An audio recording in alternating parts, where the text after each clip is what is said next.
First Samuel chapter 20. Put those away there, Kenton. We'll start at the reading at verse 1. Okay, and read through the first few verses. Well, we'll see. All right. Chapter 20, starting at verse 1. And David fled from Naioth in Ramah, and came and said before Jonathan, What have I done? What is mine iniquity, and what is my sin before thy father, that he seeketh my life? And he said unto him, God forbid, thou shalt not die. Behold, my father will do nothing, either great or small, but that he will show it me. And why should my father hide this thing from me? It is not so. And David sware moreover and said, Thy father certainly knoweth that I have found grace in thy eyes. And he saith, Let not Jonathan know this, lest he be grieved. For truly as the Lord liveth, and as thy soul liveth, there is but a step between me and death. Then said Jonathan to David, Whatsoever thy soul desireth, I will even do it for thee.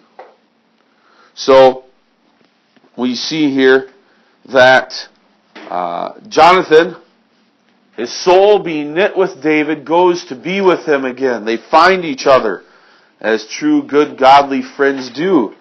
And David asks him this hard question. What have I done? What could possibly I have done that deserved this? Okay. Now, Jonathan here has a certain answer for David. My father won't kill you. That's not his intention. He would tell me that if that's what he wanted to do. I'm his son. Now, David says, no, he wouldn't. He knows that you and me are friends. So he knows if he tells you, you would come and tell me. Just like somebody, you might know, well, if I tell so-and-so, they're going to tell their brother or sister, or they're going to tell their mom and dad. And then we're going to get in trouble. So I can't tell them. That's what David is saying here to Jonathan. Jonathan, your dad, Saul, knows that we're friends. He knows that you're going to help me. Okay?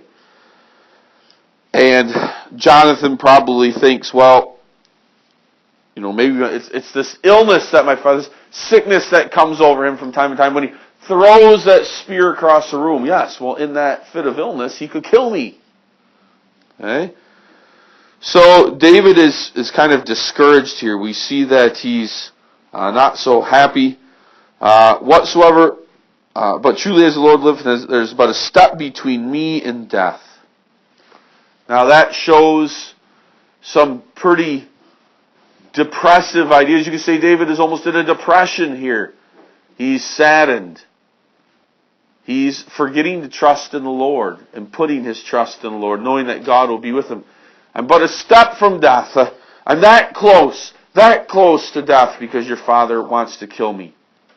Okay? So we can see that David is only really thinking about himself. And Saul here, he's failing and forgetting to trust in the Lord, and his friend is trying to encourage him. Alright, so they come up with a plan here. Verse 5, continuing on, and David said unto Jonathan, Behold, tomorrow is the new moon, and I should not fail to sit with the king at meat, but let me go that I may hide myself in the field until the third day at even.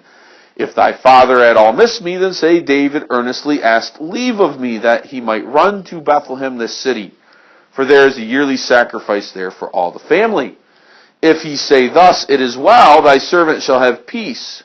But if he be very wroth, then be sure that evil is determined by him.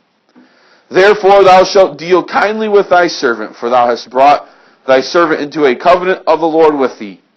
Notwithstanding, if there be in me iniquity, slay me thyself. For why shouldest thou bring me to thy father? And Jonathan said, Far be it from me. For if I knew certainly that evil were determined by my father to come upon thee, then would I not tell it to thee? Then David said to Jonathan, Who shall tell me? Or what if thy father answer me roughly? Already in this first set of verses here, we see David, again, is failing to trust in the Lord here. That's what God is going to do in all of our upcoming lessons for David. David, trust in me. David, when you have something that's troublesome in your life, trust in me.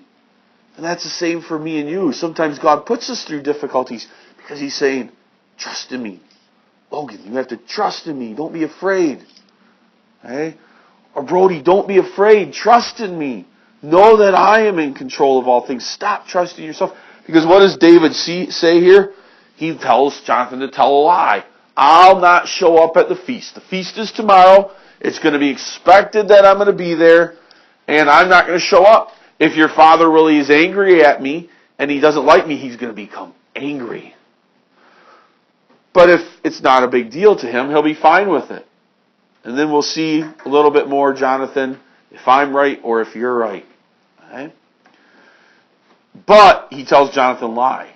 When you go to your father, and father says, well, where's David? Say, well, he asked leave. He had to go to Bethlehem, and so I let him go. Family thing, how that is. You gotta skip the stuff to go to be with family, so that's just how it is.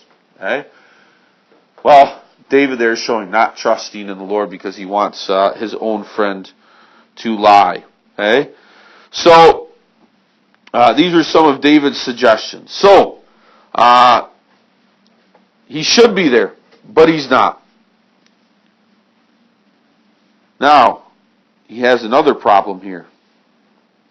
How's he going to find out what Saul's answer? It's not like he can walk into if Saul is upset, he can't walk into the feast and go, oh, hi guys, and Jonathan's got to go, do some hand signals.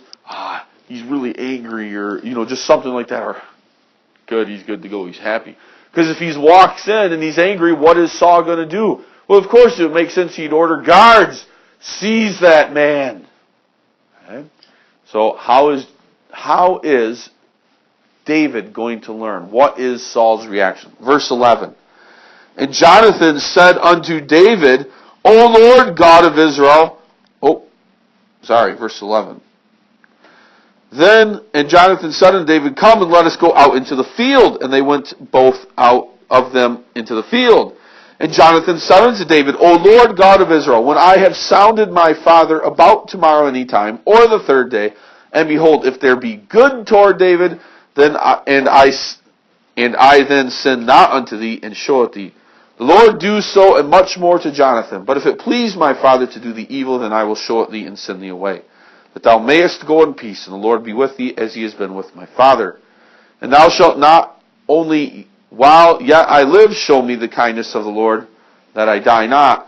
But also thou shalt not cut off thy kindness from my house forever. No, not when the Lord hath cut off the enemies of David, every one from the face of the earth. So Jonathan made a covenant with the house of David, saying, let the Lord even require it at the hand of David's enemies. And Jonathan caused David to swear again because he loved him. For he loved him as he loved his own soul. Okay? So there's a little bit of a covenant. If I don't see you again, because you have to flee, because my father is angry, and this is our last time together, let us make a covenant here. Okay? If I have to flee, David, if you have to flee, I'll take care of your family. If something happens to you, I'll make sure your family's taken care of. But David, if something happens to me eventually, I pray that you will care for my family. And they make that agreement here. Okay? They make that agreement here. But then they keep going on. Still, we don't know what the signal is. How is he going to let him know what is going to be his father's answer? Verse 18, then Jonathan said to David, tomorrow is the new moon, and thou shalt be missed, because thy seat will be empty. And when thou hast stayed 3 days, then thou shalt go down quickly and come to the place where thou didst hide thyself when the business was in hand, and shalt remain by the stone easel. And I will shoot 3 arrows on the side thereof, as though I shot at a mark. So I'll pretend to be shooting some arrows out there, like I'm aiming, going hunting. Okay? And behold, I will send a lad, saying, go, find out the arrows. If I expressly say unto the lad, behold, the arrows are on this side of thee, take them. Then come thou, for there is peace to thee, and no hurt, as the Lord liveth. But if I say unto the young man, Behold, the arrows are beyond thee, go thy way, for the Lord hath sent thee. And as touching the matter which thou and I have spoken of, behold, the Lord be between thee and me forever. So David hid himself in the field, and when the new moon was come, the king sat him down to eat meat. Okay? So, that's going to be the signal. That's how David is going to find out. David, if you want to know if my father misses you or doesn't miss you or is angry about it, you'll wait in this field. And I'll come out at the appointed time, and I will shoot 3 arrows. And of course, as a prince, the heir to the throne, he has servants. And he'll have one of his servants. And he'll send his servant out into the field. And the servant will be looking for the arrows. And then he'll say to the man who's looking for the arrows, if he says, the arrows are beyond thee. Okay? Then the Lord has chosen to send David away. But if I say, no, the arrows are on this side of thee, as though it were to say, come back, then my father is not wroth with thee. He's not upset with thee.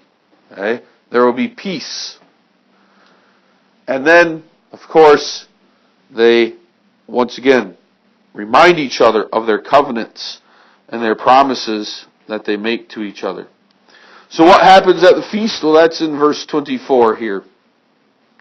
Through on. So continue on this. David hid himself in the field, and when the new moon was come, the king sat him down to eat meat. And the king sat upon his seat, as at other times, even upon a seat by the wall. And Jonathan arose, and Abner sat by Saul's side, and David's place was empty. Nevertheless, Saul spake not anything that day, for he thought, something hath befallen him. He is not clean. Surely he is not clean. And it came to pass on the morrow, which was the 2nd day of the month, that David's place was empty. And Saul said unto Jonathan his son, Wherefore cometh not the son of Jesse to meat, neither yesterday nor today? And Jonathan answered Saul, David earnestly asked leave of me to go to Bethlehem. And he said, Let me go, I pray thee, for our family hath a sacrifice in the city. My brother, he hath commanded me to be there. So now Jonathan's even adding on to David's lie. And now if I have found favor in thine eyes, let me get away, I pray thee, and see my brethren.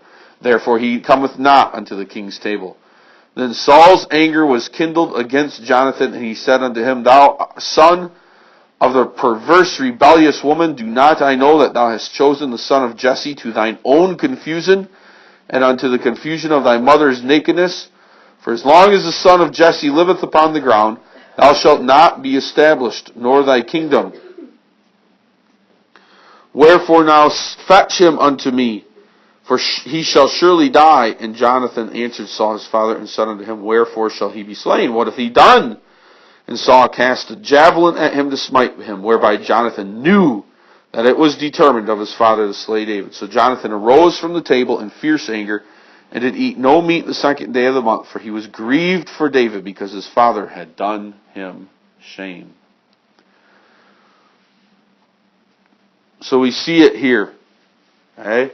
Finally, Jonathan now knows David was right. My father wants to kill him. How do I know? Saul thrust a javelin at his own son, the heir to the throne, because he was so angry with Jonathan, because he knew that Jonathan was on David's side. He missed him those first 2 days, and he said, Where is he?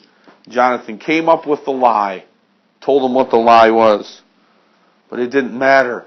Saul was angry. He was upset. He wants David, and he wants him dead. And now Jonathan knows. There is no more hiding it. Look at the following verses here then. What is the result?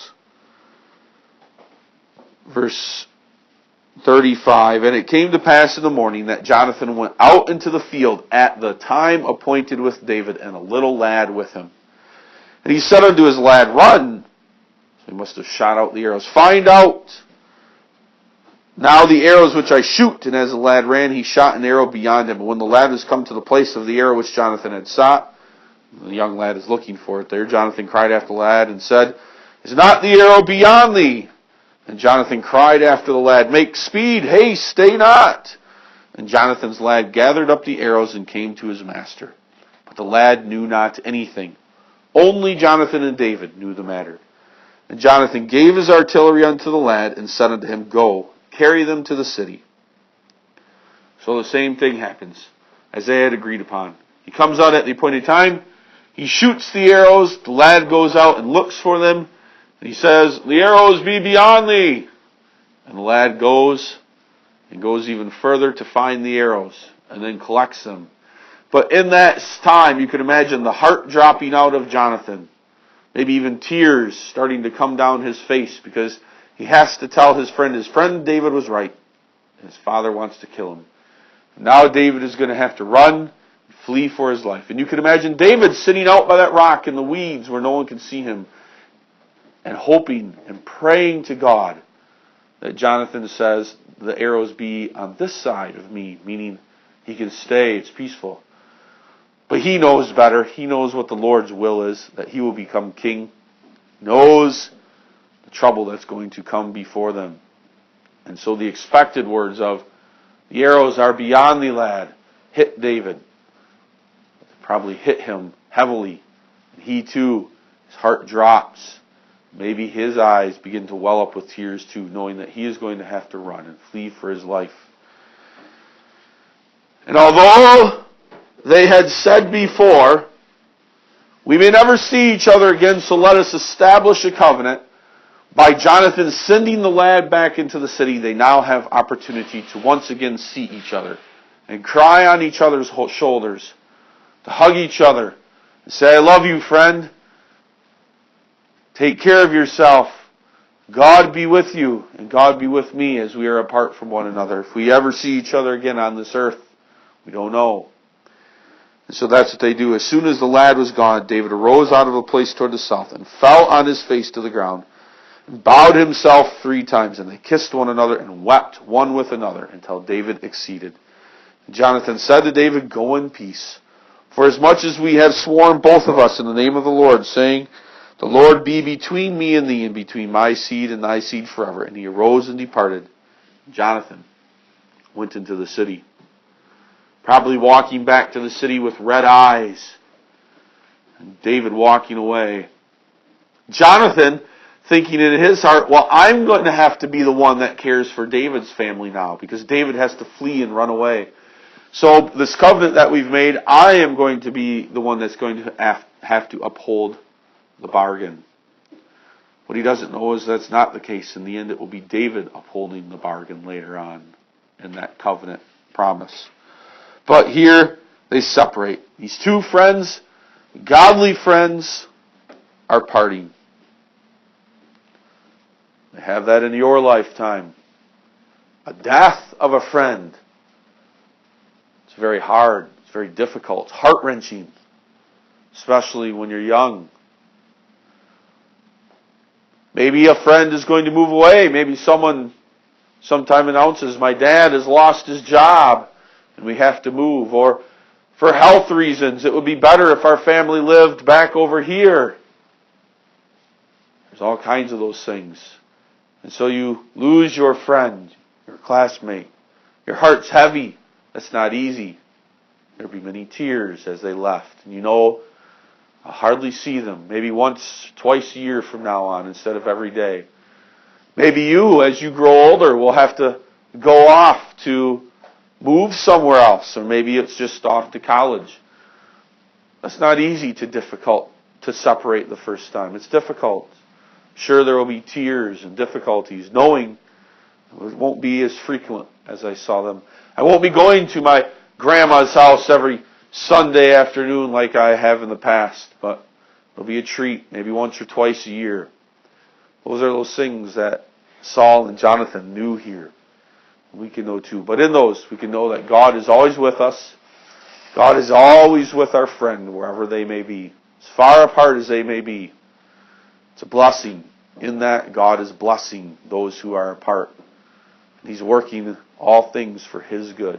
So we can know that too and be encouraged by that. That if that happens in our lives, you can know it's God at work. It might not be easy.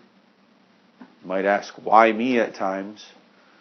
God is in control there. He's working there for His own good and for your good and for my good as well. So we can know those things.